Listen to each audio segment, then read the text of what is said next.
Magandang gabi po, mga kabikay.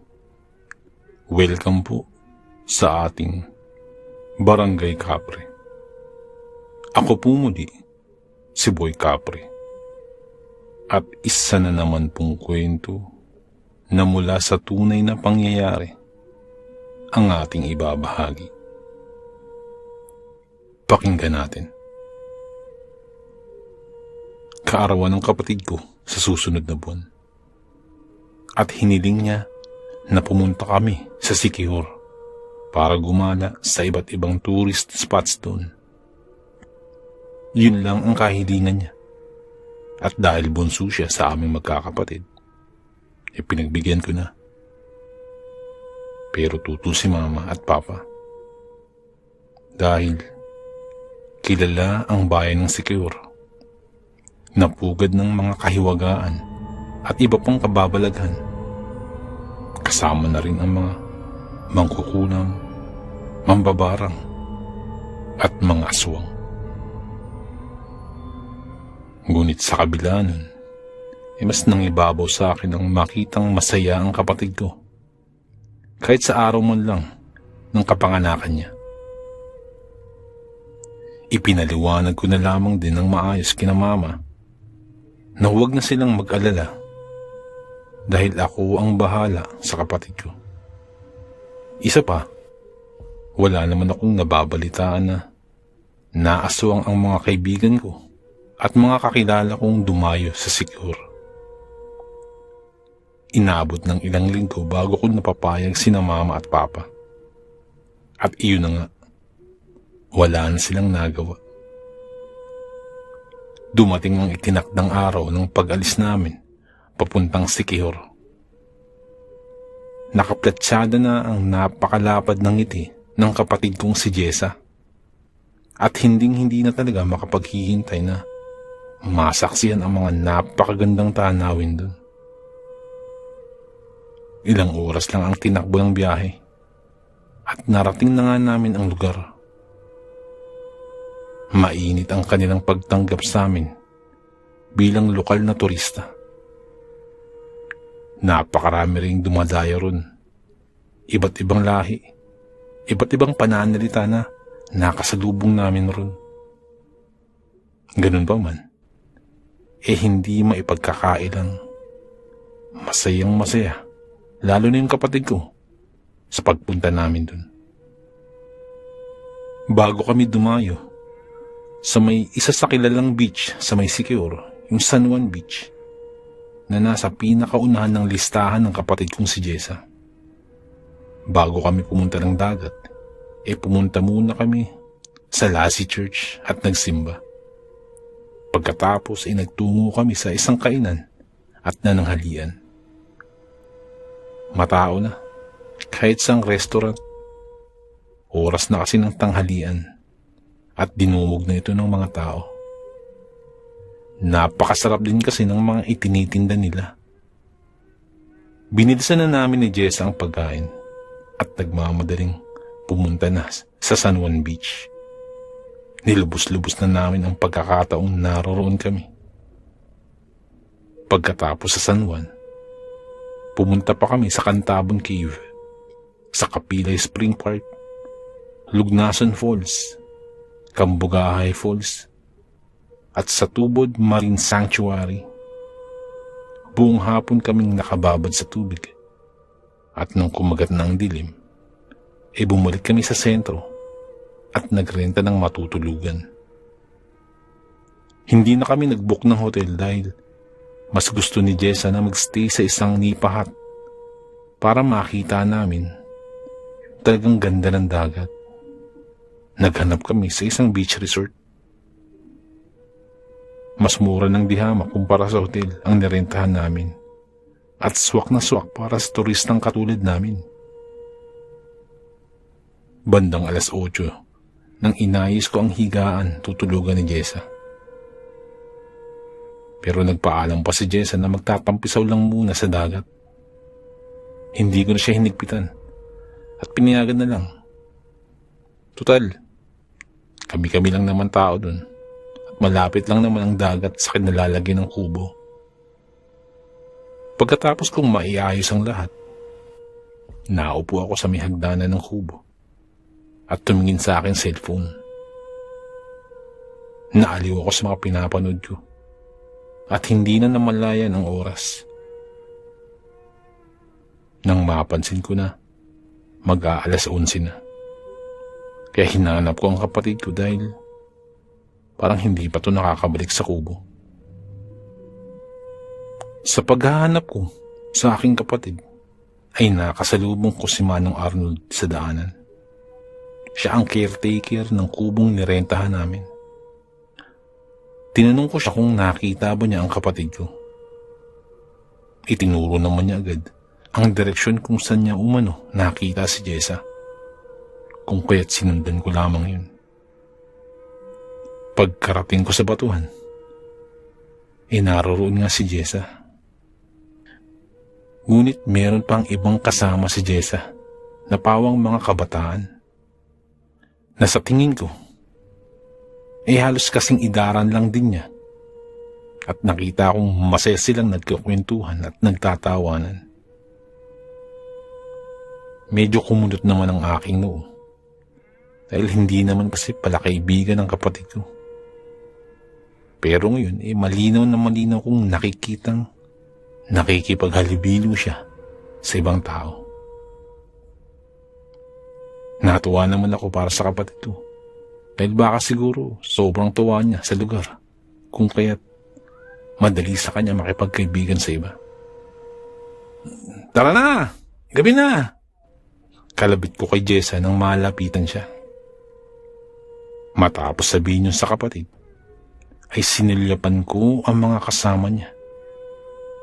At ganun na lamang ang aking pagkagulat nang makitang walang laman ang mga mata ng mga kabataang kasama ni Jessa. Naaagnas din ang mga balat sa mukha na tila ba patay na siyang binuhay.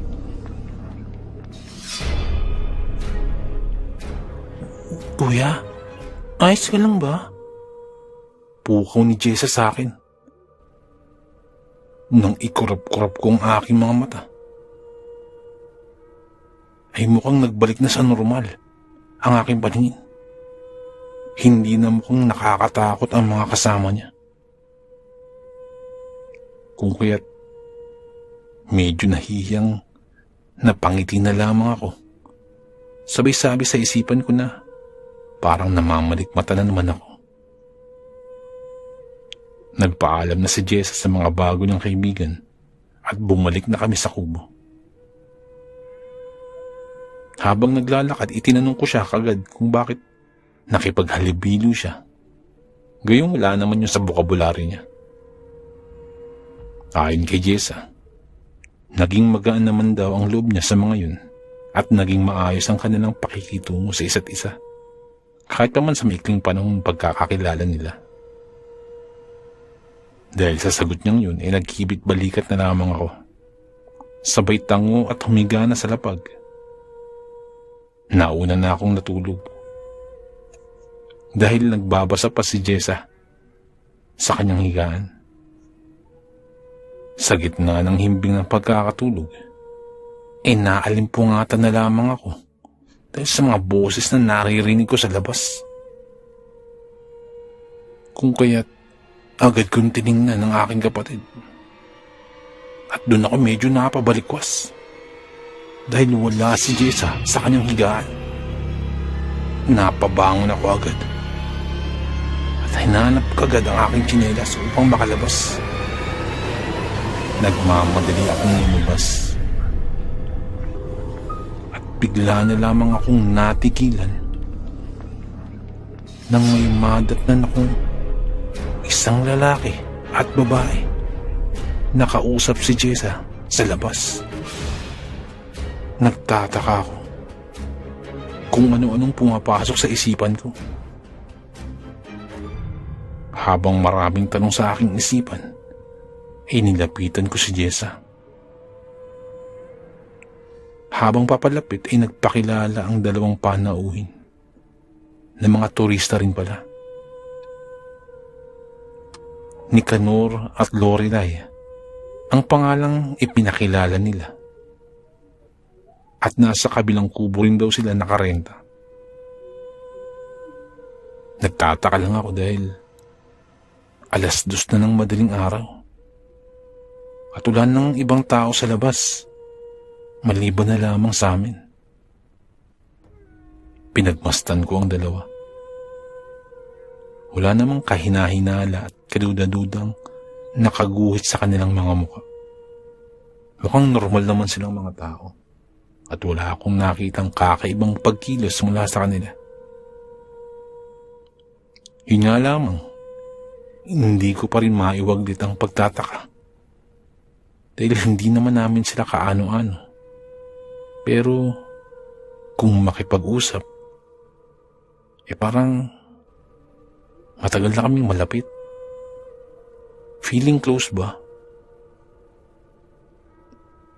Maya-maya ay bumalik ang lalaki sa kanilang kubo.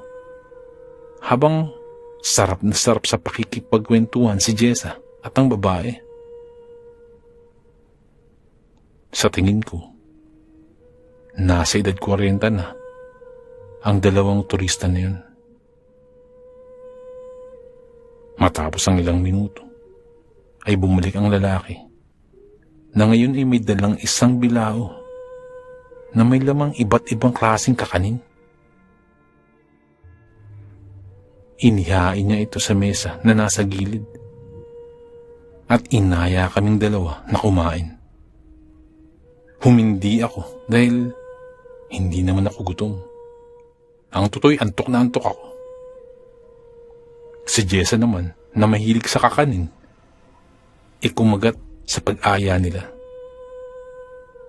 Habang pinapanood silang kumakain, tahimik lang akong nagsiselfone sa gilid.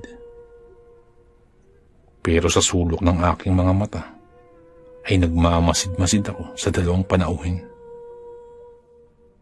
Abala sa pagkain ng lalaki, habang patuloy sa pagsasalita ang babae, na may patapik-tapik pa sa braso, sa balikat, at sa kamay ni Jessa. Hindi ko naman yung pinansin dahil parehas naman silang babae. At isa pa, may mga tao naman talaga na ganun ang reaksyon. Sa tuwing magkakwento, halos bugbugin ng kausap. Nagpatuloy ang kwentuhan nila. Hanggang sa pumatak ang 4:00 ng madaling araw.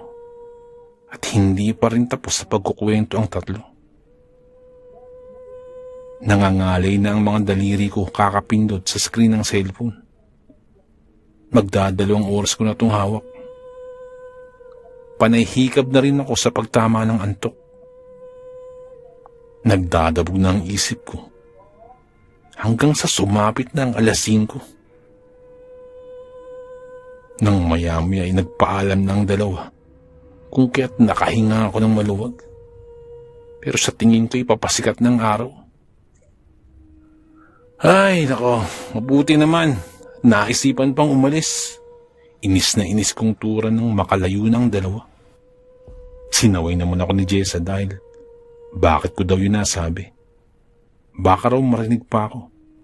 At kung ano pang isipin nila. Hindi na lamang ako umimik. At nauna nang bumalik sa higaan. Tanghaling tapat na nang magising ako. Agad akong naghilamos at inaya si Jessa na mananghalian sa kalapit na karinderya. Nakailang tawag pa ako sa kanya bago siya sumagot. Bilang mo na lang ako, kuya. Matamlay na sagot ni Jessa. Kung kaya't napalapit ako sa gilid ng kanyang higaan, pinagmasdan siya at inilapat ko ang palad sa kanyang noo. At pagkahawak nun, napakunot na naman ako ng noo.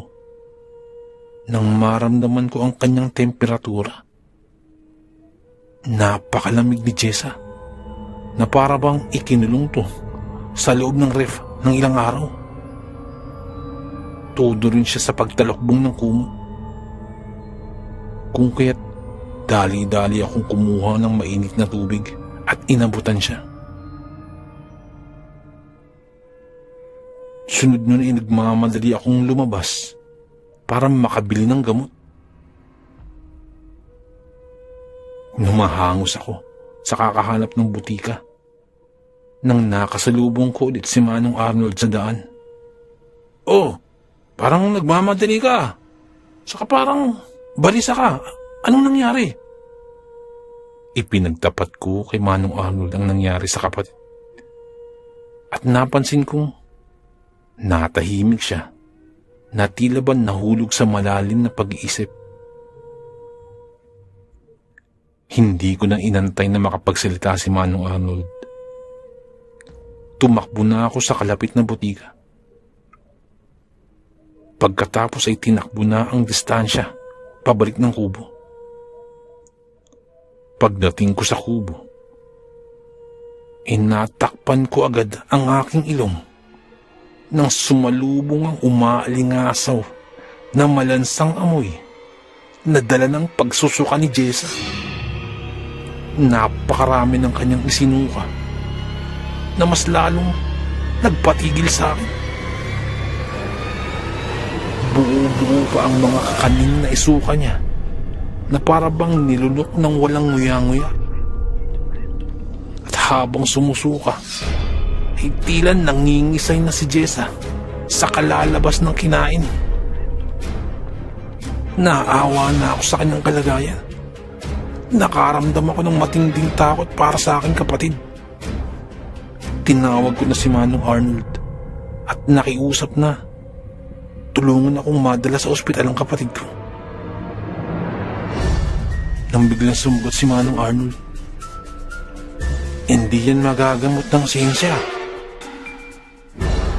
Iyo, mas magiging dalhin mo siya sa isang manggagamot o albularyo." Sabi niya nang makita ang kalagayan ni Jessa. Napatitig ako kay Manong Arnold. Naguguluhan ako sa kanyang sinabi na para bang may malalim na ibig sabihin. Nang mapansin na natahimik ako, ay muli siyang nagsalita. "Pasensya na, iyo ha. Dito kasi sa lugar namin, aga buhay at hindi mapagkakatiwalaan ang kahit na sino. Alam naman siguro ng karamihan niya na pumupunta rito, na pinupugaran ito ng iba't ibang klaseng elemento at iba't ibang klaseng kababalaghan.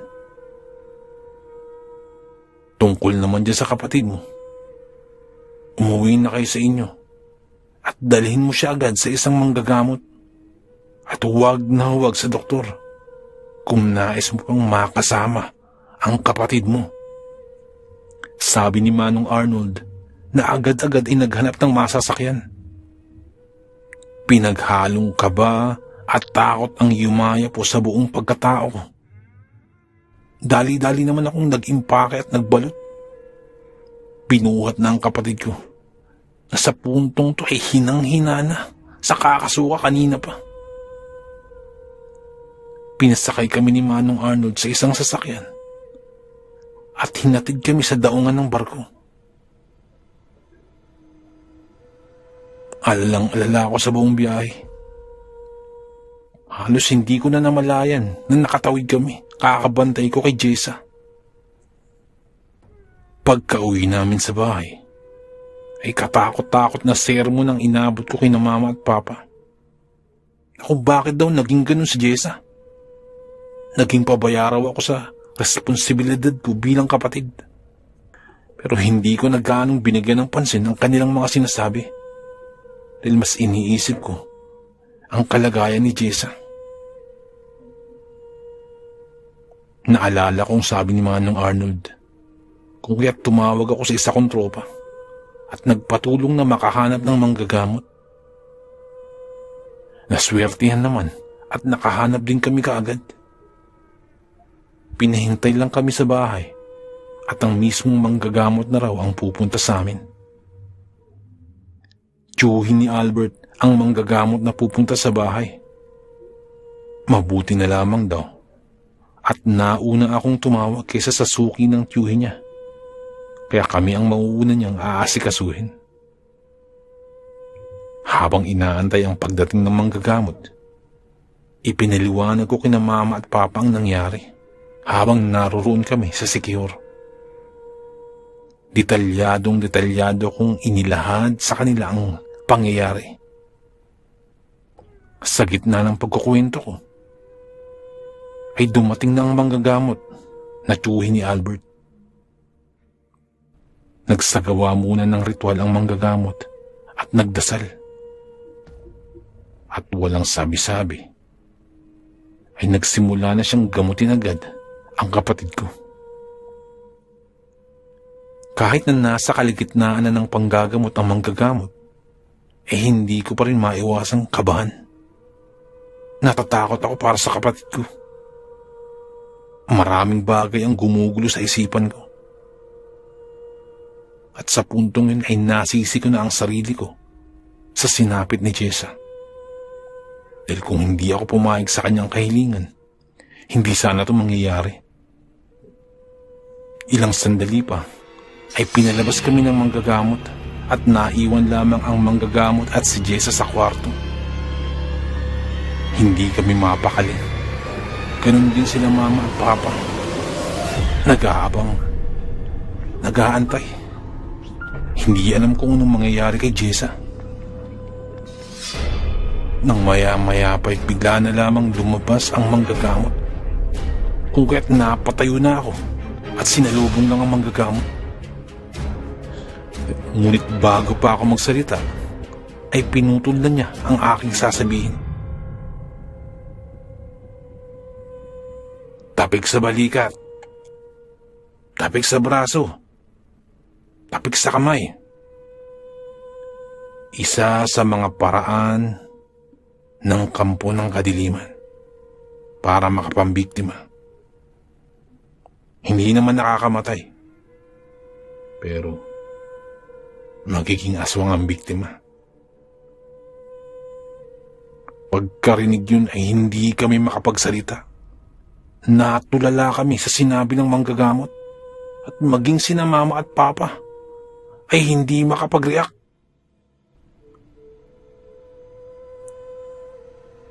Inilapag ng manggagamot sa mesa ang mga gamot na nakasilid sa maliliit na garapon. Marami itong binilin sa amin. May mga bawal na kainin at may mga bawal na gawin. Ngunit ibinili niya rin sa amin kung paanong ipapainom ang ibinigay niyang gamot para kay Jessa. Mas mabuting huwag na kayo munang pupunta sa kung saan-saan, lalo na sa mga lugar kung saan napakaraming klase ng aswang. Yun ang huling bilin sa amin ng manggagamot bago ito umalis. Ang naging konklusyon ko sa sinapit ni Jessa ay ang pakikipaghalubilo niya sa mga bata roon at lalo na sa dalawang panauhin nung madaling araw.